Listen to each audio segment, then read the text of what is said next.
I'm so excited to be back in touch with Stephen Flam with the, how do you call the, Well, Breathing RX for singers, and my company is Flam Voice Work.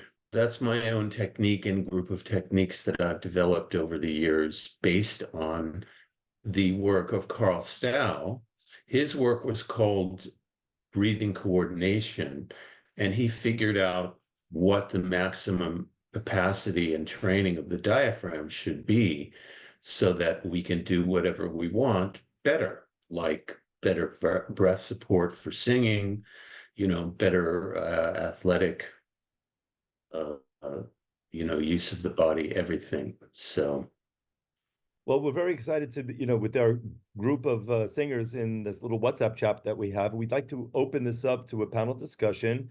And this is an initial discussion about preparing for that panel discussion. We'll see how that comes, how that comes out and how we're going to work it. It could be that we would feature you in the what do you call it, webinar, and then other people who might be somewhat expert in the field could ask questions, and then eventually they could have their own webinar as well.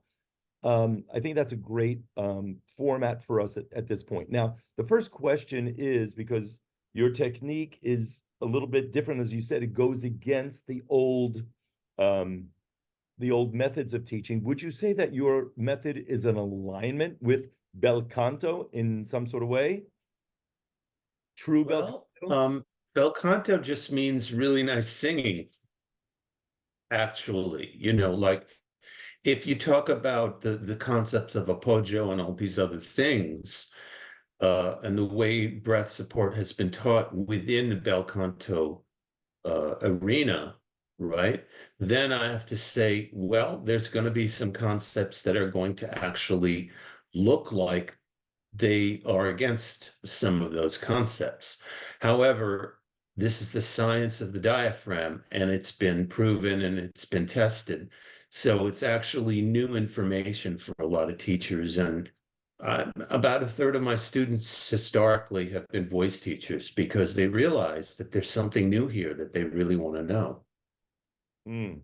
So is there anything, first of all, what's your idea of appoggio, and how does breathing, coordination connect to appoggio in any way? Do you Well, do you believe? I don't teach Appoggio, but from the things I've learned about Appoggio from hearing other people, any activity that you direct the body to do, either consciously or unconsciously, that's only part of the body activating, right, tends to produce tension, or at least pulls the alignment of the whole breathing mechanism out of balance, because the whole mechanism is meant to operate organically in balance, almost involuntarily, right?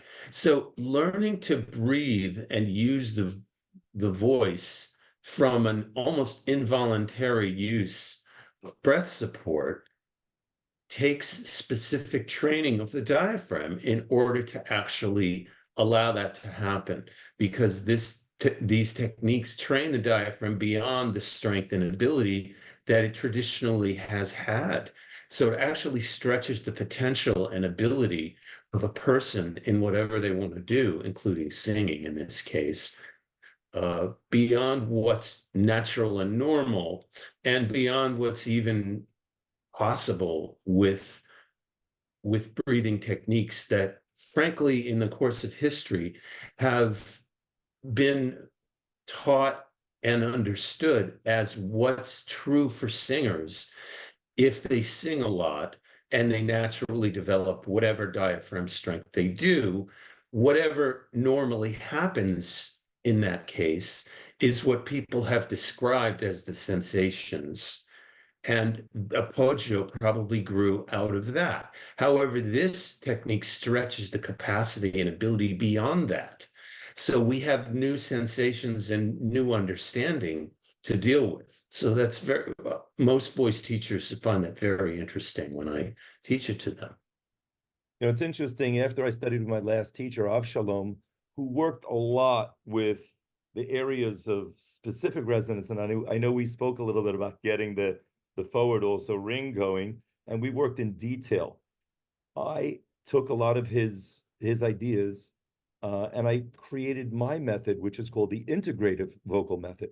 And there seems to be an alignment between your idea of being so relaxed that all of whatever's working is working in coordination with an equal amount of pressure all around, not having any one area stressed.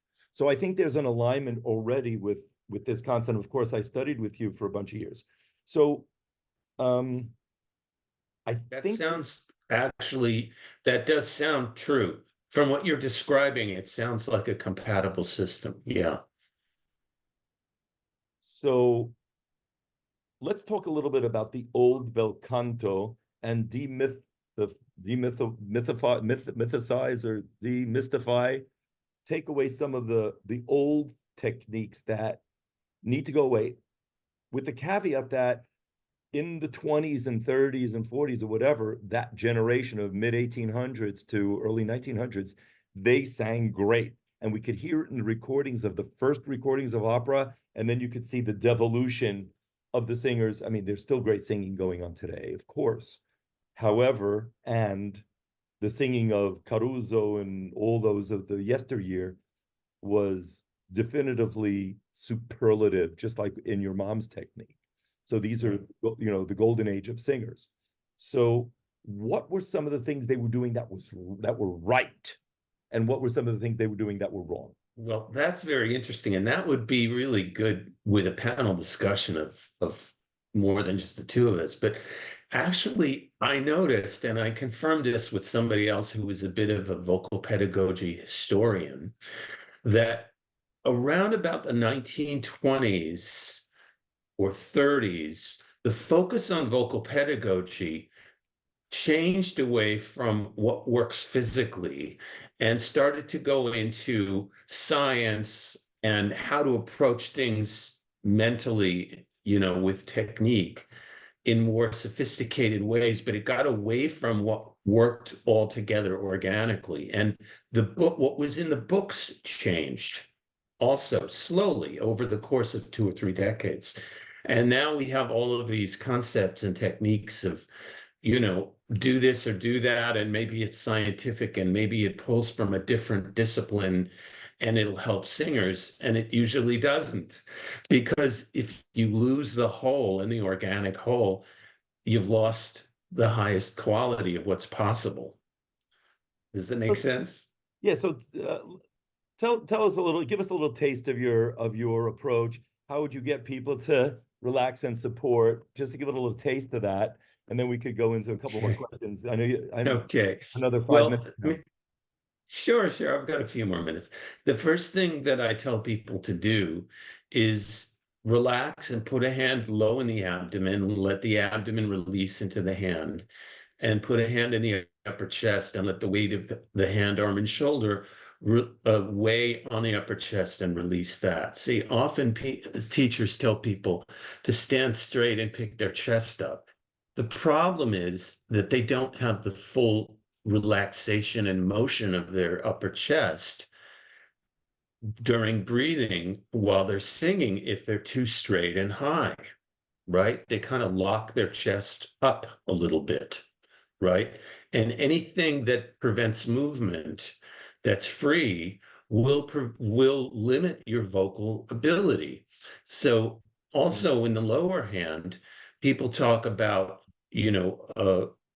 resisting with the upper abdomen, part of some of what people teach with the appoggio technique. That the reason I believe that developed over time was because people whose diaphragms was not strong would need to squeeze their abdomen in order to get more support towards the end of the breath. And that created tension in the upper abdomen. So to use that tension or to squeeze against the tension, it's just, you can't use tension to solve tension, but most people don't know this. So that needs to be free and not feel like pressure and not feel like tension, and everything moves freely like a balloon. So when the diaphragm can move freely, it can be stronger because it's a very thin muscle and it gets its strength based on how freely it can move. It's amazing stuff, Stephen. This is going to be Okay. very exciting. I think we need to really get excited about this. We got great stuff coming this season with our vocal group, and we'd like to open this up to everybody who would like to be involved.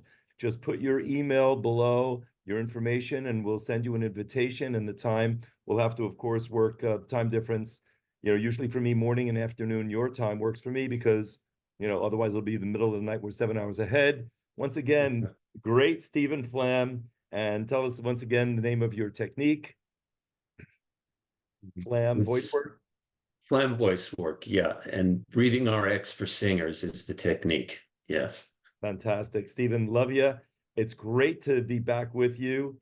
And let me tell you, we are in for a great season. Looking forward to our webinar, and really a Shana Tova to you and to your family. And love you. We'll talk to you soon.